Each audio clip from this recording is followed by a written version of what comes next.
everyone, it's Margot. Bonjour tout le monde, c'est Margot. J'espère que vous allez bien. Perso, moi ça va. Du coup, aujourd'hui, on se retrouve pour un nouvel épisode. Et aujourd'hui, je vais vous parler d'une petite pépite que j'ai découverte. Une petite découverte assez sympathique qui s'appelle One Day Off et qui est un drama coréen spécial wavy de 8 épisodes et qui date de 2023. Si jamais, visiblement, le drama est disponible sur Viki. En tout cas, c'est ce que j'ai pu voir. Dans cette seconde partie d'année là, second semestre, j'ai un petit peu de mal à trouver des bons dramas. J'avoue que j'ai une mauvaise passe, j'en sais rien. J'ai quand même pas mal de mal à trouver justement des bons dramas qui me tiennent de A à Z et que je vais pas juste drop et que ça va pas me saouler, c'est très très rare. Mais celui-là, contre toute attente, m'a maintenu du début jusqu'à la fin. Donc j'avais envie de vous en parler parce que je pense que beaucoup sont passés à côté et franchement c'est vraiment une petite pépite. Et ouais, grave sous-côté, personne n'en a parlé, donc je me suis dit, il est de mon devoir de vous en parler.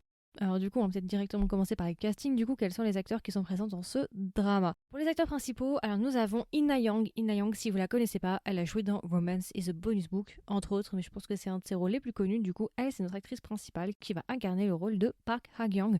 Ensuite, nous avons plein d'autres acteurs à chaque épisode, vous allez les reconnaître. Il y a vraiment des gens très très intéressants, c'est vraiment un petit casting sympa. Je pense que vous allez reconnaître des têtes. Surtout, moi, j'étais très contente pour deux acteurs en particulier. Gu Gyo-han. Gu Gyo-han, si vous me connaissez, vous savez que j'ai vraiment genre un point faible pour cet acteur. Qu'est-ce que je peux vous dire? Il a joué dans... il joue dans DP, un des deux acteurs principaux. Il a aussi joué il y a pas longtemps dans Kill Boksoon. Et vraiment, c'est un acteur très talentueux. Il a aussi joué dans Kei, Monstrous. Bon, bref, c'est un acteur que j'aime beaucoup. C'est vraiment mon petit point faible, cet acteur. Et nous avons un autre acteur que j'aime énormément qui s'appelle Park In-won. Park In-won, si vous le connaissez pas, il a joué dans Nagilera, le grand-père dans Nagilera. Cet acteur est tellement choupi, mais vraiment, genre, c'est vraiment, genre, il est adorable. J'aime trop cet acteur, il est très talentueux. Et il y a encore plein d'autres acteurs, vous verrez si vous regardez le drama. Mais ça, c'était mes deux grandes surprises. J'étais vraiment trop, trop, trop contente quand je les ai vus. Et ouais, vraiment, petit casting sympa. C'est pas non plus des acteurs extrêmement connus avec beaucoup de trafic, mais ça reste quand même des acteurs assez sympas, assez talentueux. Et ça fait plaisir à chaque épisode de te dire qui est-ce qu'on va voir dans cet épisode. C'est ça que j'ai bien aimé dans ce drama.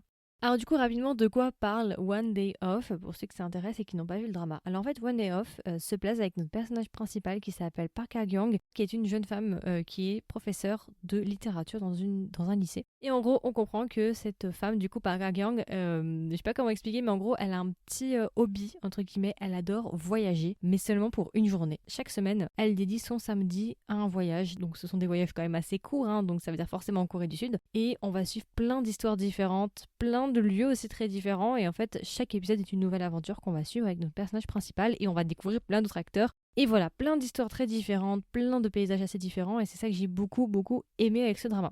Je pense qu'on peut directement commencer sur mon appréciation générale du drama. Qu'est-ce que j'en ai pensé? Point positif, point négatif. Alors moi je l'ai beaucoup aimé, franchement je sais pas pourquoi, c'est très étonnant parce que vous voyez je m'ennuie, donc forcément bah on pourrait penser qu'un drama tranche de vie ne m'aurait pas nécessairement intéressé, vu que dans un tranche de vie, il se passe pas nécessairement beaucoup de choses, vous voyez. Et bah non, étonnamment, c'est un tranche de vie qui m'a tenu. Parce que voilà, je l'ai pas précisé, mais ce drama est vraiment un tranche de vie. C'est un drama assez lent, un peu qui fait un peu vacances. Si vous voulez, on peut le rapprocher à Meet Yourself en Chine, qui est un drama vraiment très très bien que j'ai beaucoup aimé. Mais pour le coup, celui-là, il a 40 épisodes. Là, on est qu'à 8 épisodes, donc voilà. Au niveau de la longueur, c'est pas la même, mais c'est vraiment ce côté haru haru, jour après jour. Ouais, voilà, c'est un peu ça en fait. C'est vraiment un jour après l'autre et j'ai beaucoup aimé cet aspect un peu lent où on va découvrir différentes histoires mais toujours avec le fil rouge de notre personnage principal, donc on va être un petit peu plus sur sa vie, son histoire et tout, et vraiment énorme coup de cœur. En fait c'est un drama premièrement qui est très décalé, donc ça je vous le tiens en avance, hein, je vous le dis en avance, c'est un drama assez décalé qui forcément ne va pas plaire à tout le monde, ça j'en ai bien conscience, mais en tout cas moi j'ai beaucoup aimé. Et en fait c'est aussi un drama qui te permet de voyager dans des endroits que tu n'aurais jamais vus en règle générale dans des dramas coréens basiques. C'est vraiment assez intéressant parce que tu vas aller dans plein de petites villes, plein de petits endroits un peu ruraux, des villages, des temples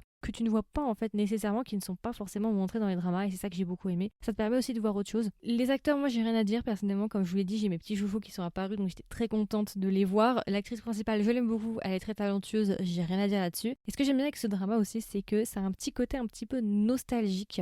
C'est un peu compliqué à expliquer, mais ça me rappelle vraiment quand j'étais en Corée du Sud. Surtout un épisode, c'est un épisode plus vieux, vous verrez. Et vraiment, ça, c'est un peu comme une capsule temporelle. Et je me rappelle que j'avais fait exactement la même réflexion pour le drama Would You Like a Cup of Coffee. J'avais dit exactement la même chose. Pareil, ce drama-là, c'est un peu une capsule temporelle qui me rappelle mon voyage en Corée du Sud, qui a cet aspect un peu nostalgique, mais en même temps un petit peu sécurisant, un petit peu couverture. Tu vois, quand tu te sens pas bien, tu t'enveloppes à l'intérieur, tu te caches. T'as un peu une sensation de sécurité un petit peu en regardant ce drama. Je sais pas comment expliquer après. Je pense que c'est peut-être parce que je suis allée en Corée et que les endroits, c'est un petit peu là où je suis allée. Peut-être qu'il y a de ça aussi, donc c'est un peu cet aspect nostalgique. Mais vraiment, je sais pas comment expliquer. mais c'est vraiment un petit drama feel good que j'aime beaucoup et qui apporte quelques petites réflexions sur la vie et sur plein de petites choses assez intéressantes. Donc vraiment, moi j'ai pas vraiment de points négatifs, hein. Franchement, très très bon drama, un peu décalé. Et pour vous donner un peu des références, je vous ai déjà un petit peu rapproché le drama à d'autres dramas pour référence. C'est un drama qui est un peu dans le même genre du coup que Would You Like a Cup of Coffee et aussi I Haven't Done My Best Yet. Je pense que c'est un peu dans cette catégorie-là, un petit peu jour après jour, Hello Hello du coup, ou Hillsong aussi. Vraiment journal intime en fait, c'est vraiment journal de bord, c'est jour après jour on suit leur vie. Et voilà, c'est vraiment un petit drama sympathique que je vous recommande si vous aimez bien les tranches de vie. Donc je vais directement passer à la recommandation. Du coup, si je devais recommander le drama à un ami ou une amie, qu'est-ce que je lui dirais? Et est-ce que même je recommanderais le drama? Et un parti pris. C'est un drama assez décalé et c'est un drama aussi tranche de vie. Donc si c'est pas trop votre genre, bah ça passe ou ça casse. Est-ce que vous êtes prêt à tenter de partir à l'aventure, de sortir de votre zone de confort et à quand même tester? Dans ces cas-là, bah